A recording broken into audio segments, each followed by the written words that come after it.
subscribe to this channel if you like the content. You can also donate via PayPal, which link is in the description, as well as you can like and share. I'm what you need. So we're going to talk about why Shakur Stevenson versus William Zepeda makes a lot of sense and why it is legitimate. Zepeda being a legitimate challenger of Shakur Stevenson. So let's get into it. All right, first of all, I'm going to give you guys just a little rundown of the rankings in the lightweight division via different different ranking bodies. Okay, first we'll start off with the ring. See if I can get it to zoom in there. Yeah, so we're in the ring here, and this is the lightweight division. Now, you guys may dispute this, but they still have Vasily Lomachenko as #1 ranked. This is the top 10 fighters in the lightweight division we're looking at here. Okay, so we have here Vasily Lomachenko as #1, Gervonta Davis as #2, Isaac Cruz is #3. Well, Isaac Cruz is no longer at lightweight, I don't think, but we'll see. They have Shakur Stevenson at #4. I think it's only because of who he faced. You know, Pitbull, Tank, and Vasily have faced better opposition than Shakur's faced so far. It's kind of disputable, but not really. If you think about it, Tank has faced Rolly Romero, who's gone on to become world champion. Isaac Cruz, who's going to be facing Rolly Romero, who may become champion. And then you have Vasily Lomachenko, who fought a number of champions and former world champions. And Isaac Cruz, who faced Gervonta Davis, who's been a world champion. You know, not saying that Shakur hasn't faced somebody, well, he hasn't faced anybody like that at lightweight so far. All right. Now, right behind Shakur Stevenson via the ring is William Zepeda. All right. So whereas Tank is not facing Loma or rematch with Isaac Cruz, but instead he's facing Frank Martin, who is much further behind him, the #4 and #5 in the Ring magazine are facing each other, sort of legitimizing it a bit. Okay, you also have Raymond Muratella, he's coming up. He's a very promising up-and-coming lightweight in the lightweight division. Let me get the other 3 people. He's ranked #7. Then you got George Kambosos, who's there. George Kambosos will be facing Vasily Lomachenko way up on top of here. Again, it's kind of lopsided in the sense that Kambosos is way down there and Lomachenko's way up here. But, you know, that's perception is everything. They perceive that Kambosos lost his last 2 fights or some kind of thing like that. But George Kambosos has been lineal champion. He's also been unified world champion, so you can't take that away from him. Anyway, he's going to be facing Vasily Lomachenko. Then you got Maxie Hughes, and then you got Keyshawn Davis. All right, that's the Ring magazine rankings. So that, just the fact that these two are close to each other, Shakur Stevenson here and William Zepeda here, that's interesting. But I'm going to show you how it's legitimate. I'm not saying that's legitimate. I'm just saying, though. Okay, when we look at the Transnational Boxing Board, which really did their rankings last year, they have the fighters ranked a little bit differently. They have Gervonta Davis as #1, Vasily Lomachenko is #2, Shakur Stevenson is #3. I mean, again, right behind them, Shakur Stevenson is William Zepeda. See, they right with each other, 3 and 4. I'm just showing you guys something. Now, doesn't legitimize it, but it just shows you this sort of makes this fight worth the while to see. Okay, behind William Zepeda is Frank Martin, then Isaac Cruz, who may or may not be at lightweight from here on in. We'll see if he wins the championship at super lightweight. He's probably going to stay up there. George Kambosos is right behind, and you got Maxie Hughes, Raymond Muratella again, and Keyshawn Davis. Basically almost the same rankings as the Ring, except they're in a slightly different order. Let's look at BoxRec now. This is BoxRec right here.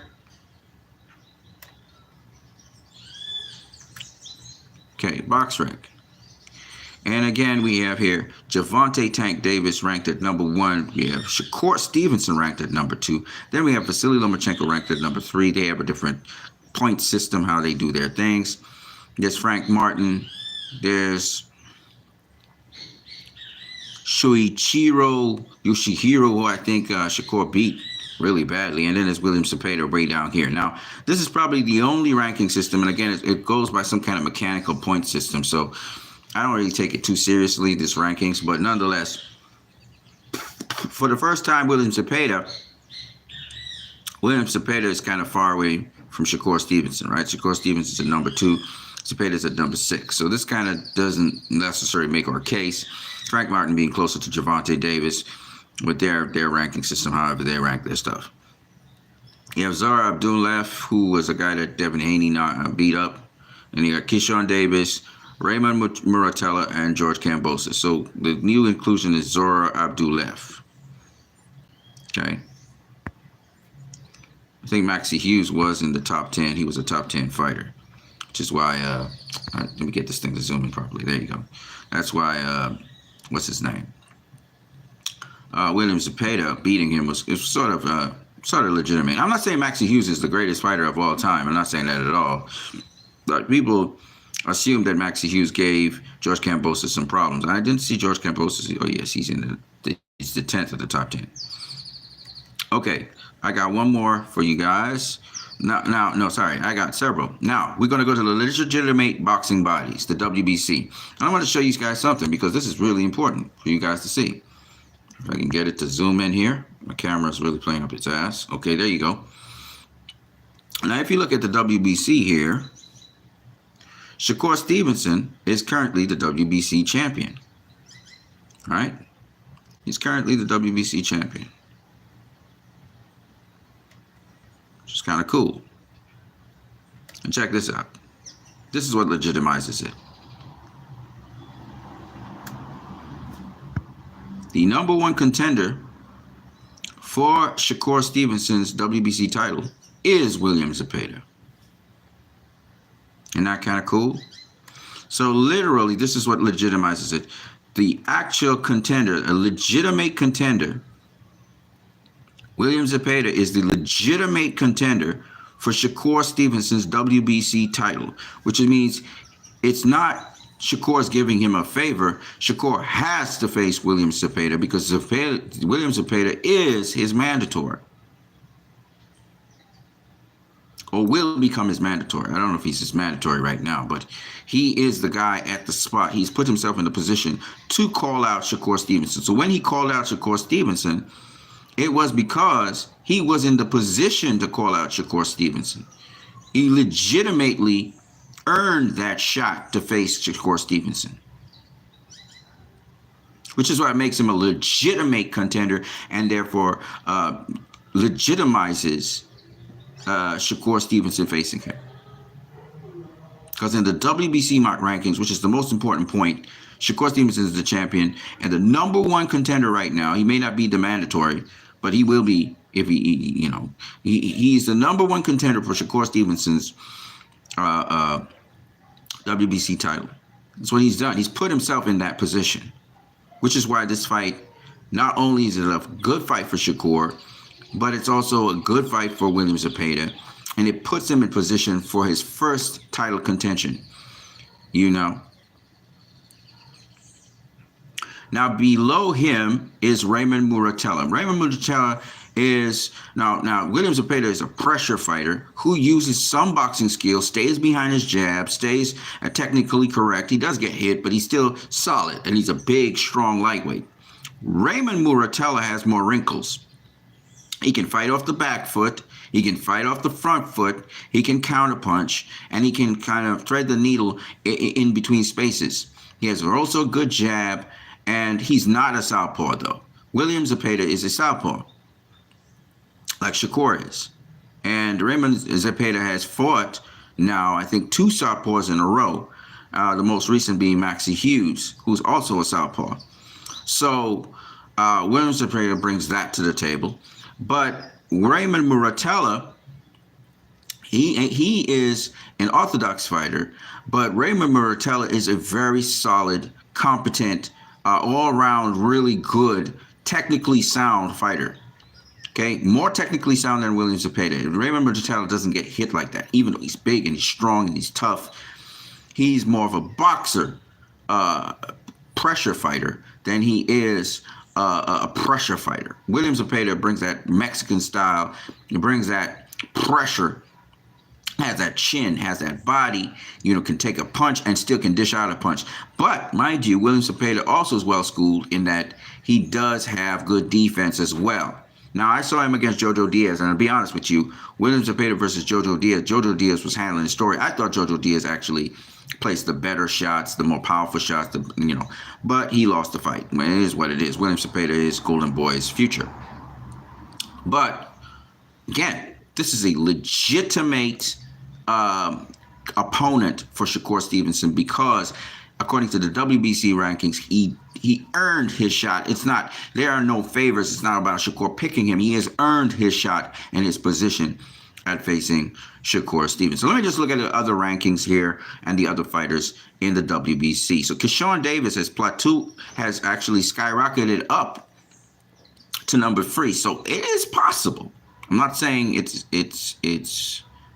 going to happen, but I'm saying it's possible that Keyshawn Davis could eventually end up facing Shakur Stevenson if he keeps on moving up the ranks like this.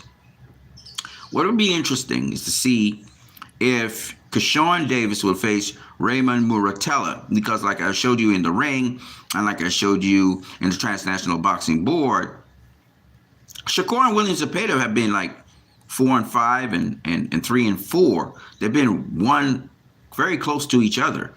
Also egging on, seeing that fight happen because they've been close to each other in terms of rankings. Even though this is not a sanctioning body that we're talking about when we talk about the ring or we talk about Transnational Boxing Board, they have them kind of close together at lightweight. So that also kind of, pushes that fight to happen. That would be good, and this is definitely the time for that fight to happen.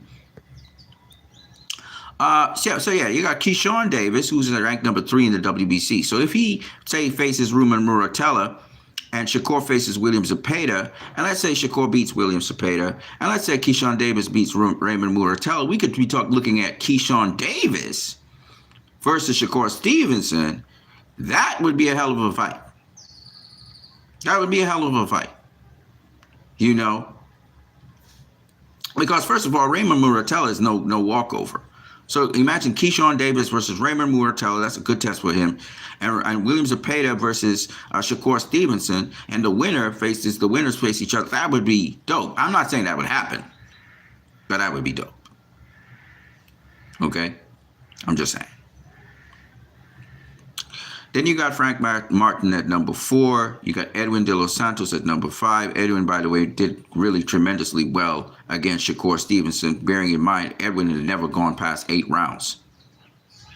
To do a 12-rounder like that, yeah, he kind of faded off at the end and looked stupid. But you got to give him his props for taking on the fight first of all, and then being able to go all 12, and he tried everything he possibly could. He just didn't know how to close the distance properly.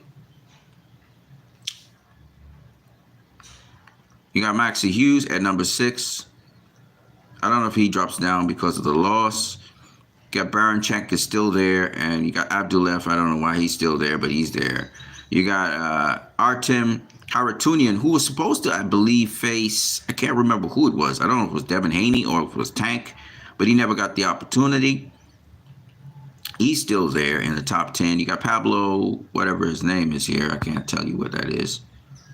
And you got some guy named Nakaruto. Okay, I don't know who those guys are. And then you got Andy Cruz below them. All right, so that's the WBC rankings. I want to show you guys something else. So there's a lot of points I want to make. So let me take my time and do it. See, William Zepeda also can get a shot at Gervonta Tank Davis. See, Gervonta Tank Davis is also the WBA world champion. Now, Gervonta Tank Davis is actually facing Frank Martin. The reason he's facing Frank Martin right now, who's ranked just below William Zepeda, is because at the time, I guess William Zepeda's win changes everything, and so the rankings have sort of changed a bit. But I believe Frank Martin was the number 1 contender towards Gervonta Davis's legitimate now WBA World Championship, since Devin Haney vacated, Gervonta Davis has been sort of promoted to the champion of the division. He's still a regular world champion, but he is the champion now because Devin Haney has vacated his position. So the number one challenger at the time when Tank picked Frank Martin is because Frank Martin actually earned his shot also at Tank Davis. So a lot of people are saying, well, Frank Martin is too premature for him now and blah, blah, blah, blah, blah, blah. No, he actually earned his shot at Gervonta Tank Davis. So I want a lot of people to know that Frank Martin earned his shot to get there. And it wasn't that Frank Martin, he was given favors or something. No, he was ranked number one. I guess William Zepeda just passed him with that last performance there. It's him and William Zepeda. But more importantly, William Zepeda also is in position to get a shot at Gervonta Tank Davis. Okay? So he has a shot at Tank and he has a shot at Shakur. He's put himself in a double position where he can either get a shot at the WBA strap or the WBC strap, and that's a very important point.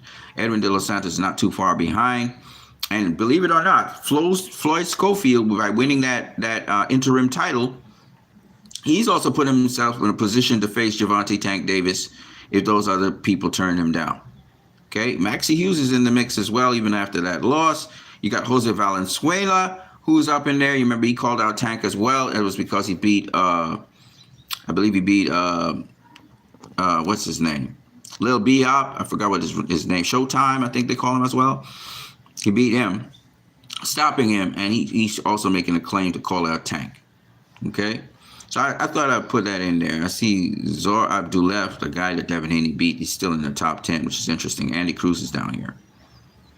All right, so I just wanted to make that clear. William Zepeda has options. He has two options, right? He could face Gervonta Tank Davis now after Frank Martin fights him, or he can also face Shakur Stevenson. So that's interesting for you guys to bear in mind.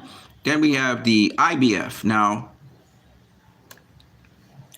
I want to show you guys something else again, because a lot of you guys talk, but y'all need to watch at the rankings, man. So why is George Kambosos facing Vasily Lomachenko? Because George Kambosos was the number one guy, the guy who vacated here. He's fighting right now Richardson Hitchens at 140 pounds, okay? This guy was in line to face Devin Haney again. Well, no. After Devin Haney vacated, actually it was another guy who's going to face Richardson was in line to face Devin Haney. David Haney vacated, that guy moved up. So George Kambosos came into the position as number two. And you can see number two, number three, number two, number three. So the number two and number three should face each other. It's just logical. So when y'all guys say, oh, Vasily Lomachenko shouldn't be facing George, not according to the IBF, ladies and gentlemen. Not according to the IBF. But look who else is in line. Look at this. I want to show you guys. Well, Maxie Hughes just got beaten by William Zepeda. This should change. So Zepeda is also in line. Zepeda is so positioned. Golden Boy did a good job at Zepeda. Zepeda is so positioned. The winner of George Kambosos, Vasily Lomachenko, he could be in line to face those dudes. Isn't that something crazy? And then after him, you got Keyshawn Davis, and then you got Raymond Muratella, Dennis Barajak, Frank Martin, etc., etc., etc. And again, this dude is here. It's a guy that Devin Haney beat. He's still up there. That's kind of crazy, though. But my point being that Golden Boy moved William Zepeda really well. And this guy's lined up to get a number of championship fights if he can. Well, he has to, first of all, whoever he faces next, depending on if he becomes world champion or not, could really put him in position to do a lot of things. So William Zepeda, he's got a nice future ahead of him, even if he loses to Shakur. This is very interesting. And I remember in the earlys when Shakur just came into the division, William Zepeda wasn't interested in facing Shakur Stevenson. He turned down the fight with Shakur. And now I understand why. Shakur wasn't fighting for no world title. and the opportunities presented to William Zepeda wasn't as much. Like if he was to lose to Shakur, would he take on another championship fight? Could he get another champ? But the way how he's positioned now, he could get another championship fight. You know what I'm saying? Now here's the WBO, which y'all can't see right now. Okay, there you go. Now, vacant is the championship. So apparently, Denis Berichek, who once was a lightweight champion, was he a lightweight or a super lightweight champion? I can't remember which one it was. He might be facing maybe this dude here. Or guess who again? William Zepeda. He pops back up. He might face William Zepeda for the vacant WBO championship. William Zepeda is everywhere, ladies and gentlemen. If Angel Fierro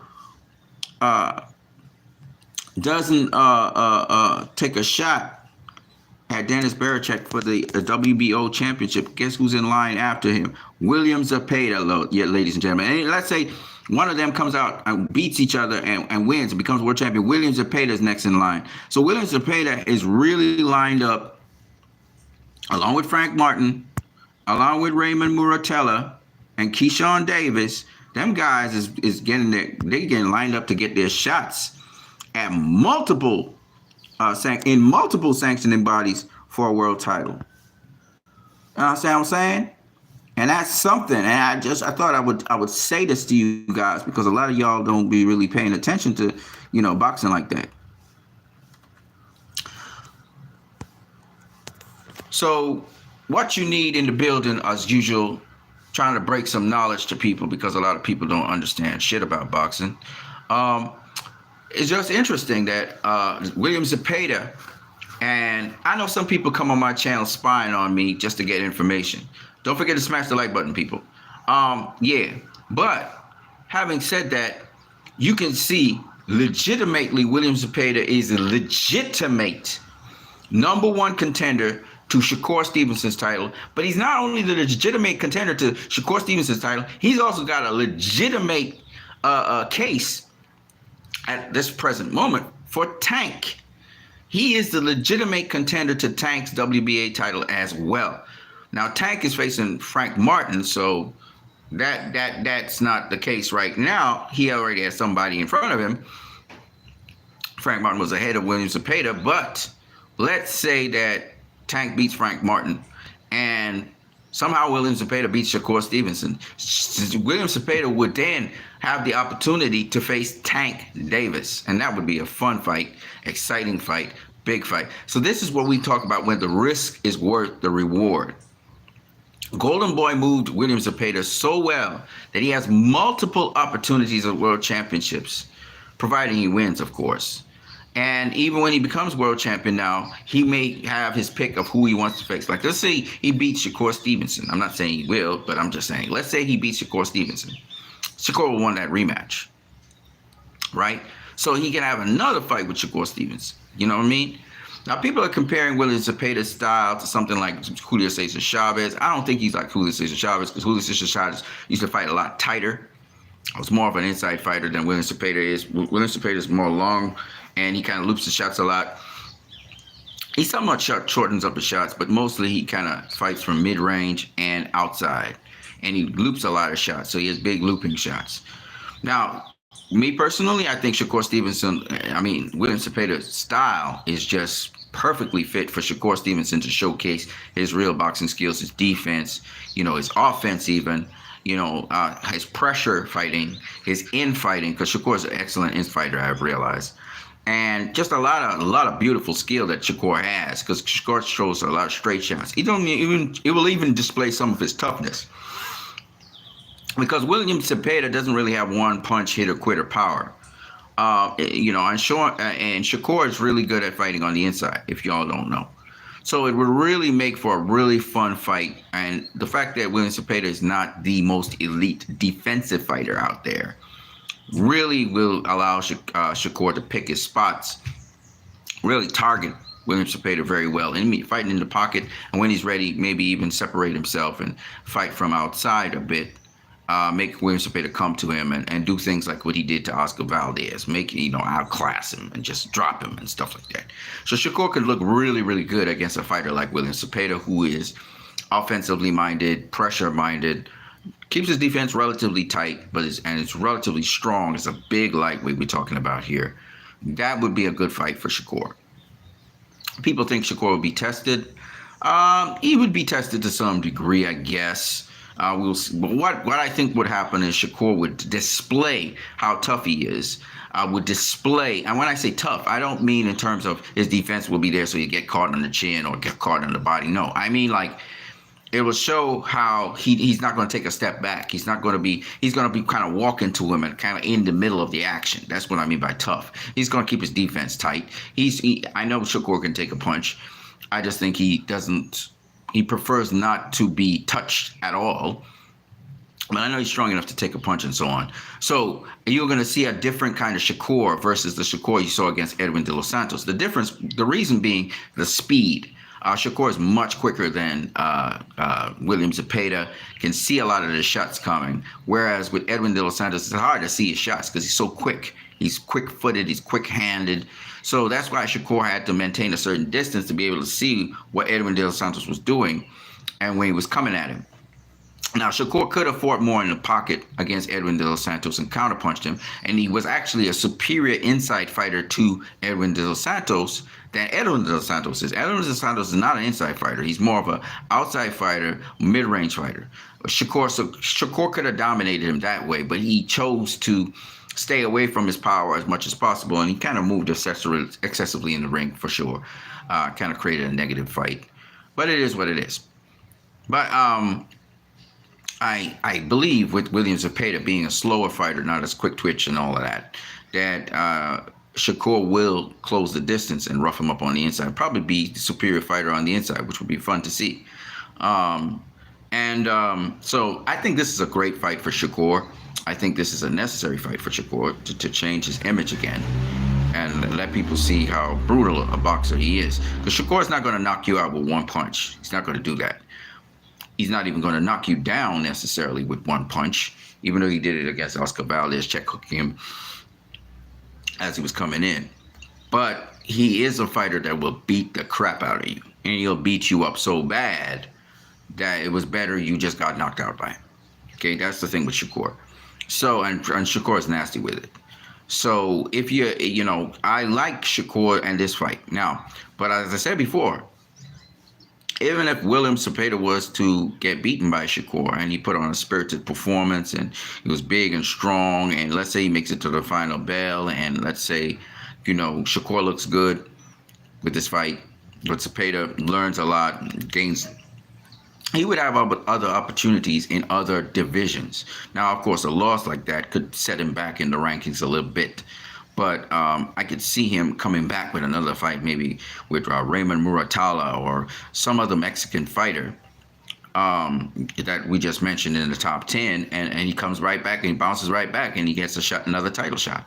Because one of the things people don't understand is once you become a title contender, it means you can put yourself in position to be another title contender, to fight for another world title.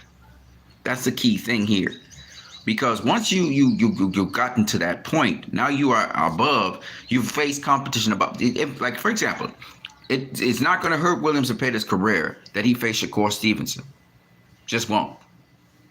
You see, it does a lot for his career because he faced the very best. So he will have an opportunity to face the very best. All he has to do is put on a spirited performance, put on a really good performance, do his best in that fight, and he will get another opportunity. He might get an opportunity at Tank. Who knows? Tank likes to fight guys coming off of losses and stuff like that. I'm just joking. He doesn't. So I'm just saying that William Zepeda, he can really set up his career by facing Shakur Stevenson, which is why he's going at him. Because not only is he legitimately supposed to be the guy to face Shakur Stevenson, but he's also the guy that will benefit probably the most from that fight. Even though Shakur would also get redemption for his fight against Edwin De Los Santos, I could see also William Zepeda, having faced the best. And let's say he performs pretty well and, he keeps coming. And even though, Shakur's tagging him up and stuff, he still keeps coming and he put pressure on Shakur and maybe surprises everybody by, making a spirited fight and landing one or two shots on Shakur. Maybe because of that, he gets another fight. because he keeps coming like a Tony Margarito or something like that. You know what I mean? And he's bringing the heat, and the fight's competitive all the way through. So that's what we're talking about. That's what we want in boxing. So I'm what you need. I'm going to have another video coming in a second, another stream, some shorts and stuff today. Focus a little bit more on boxing for you guys, but I will also be out working, but I'll still try and shoot some more boxing information for you guys. Don't forget to like, share, subscribe. You can hit the like button. I don't know where the like button is on YouTube. YouTube is kind of making it difficult with live streams to hit the like button, but I think you go into the description and you hit the like button there. So YouTube's making it a little difficult for you guys to hit the like button, but I think it's somewhere. I think you have to hit the on this stream. You have to hit the description button or some kind of thing like that, and the like button pops up, and you just smash the like button. But don't forget to smash the like button, ladies and gentlemen. I am what you need. You guys have a good one. Peace.